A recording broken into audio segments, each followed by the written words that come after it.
Our next speaker is Jessica Gunzburger in Student Affairs in Higher Education, and her advisor is Elisa Abes, and she's going to talk to us about the role of race in student affairs supervision.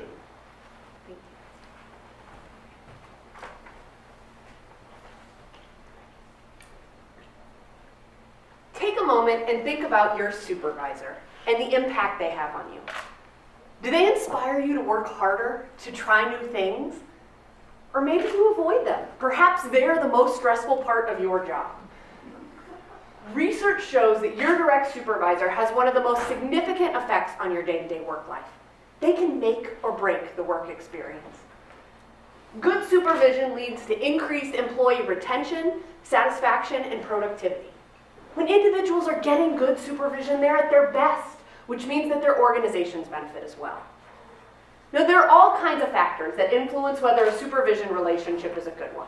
And I've put several of them up here on the slide that are frequently cited in the literature. But as you look at this list, you may notice that there's something missing: who we are. Our identity, things like our race, gender, or ability, our identity also influences the supervision relationship. But the research never talks about it. So that's where I come in. The purpose of my dissertation is to understand the role that race in particular plays in supervision relationships. Now, this is important because racism continues to pervade all aspects of our society. There's all kinds of evidence to show that students, faculty, and staff of color in higher education regularly experience racism at our colleges and universities. There's every reason to believe it affects the supervision relationship as well, but the literature doesn't talk about it. So to understand this concept, I'm zeroing in on supervision in my field, student affairs.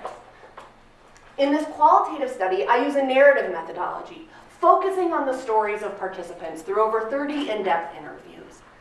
Participants in this study are professionals of color who are supervised by white people. And it's important that I interview the professionals of color and not their white supervisors, because research shows that white people, because of our racial privilege, we often don't see how race shows up in our interpersonal interactions. So I'm interviewing these professionals of color, and I'm asking them questions like, how do you see race affecting your supervision relationships? How do you handle it when a white supervisor does something that's racist? Or what have your really effective white supervisors done well that we can learn from? Findings from this study will enable me to paint a rich, complex picture of the many ways that race affects the supervision process.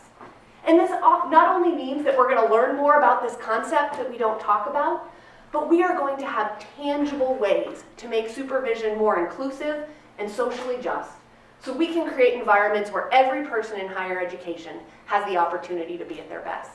Thank you.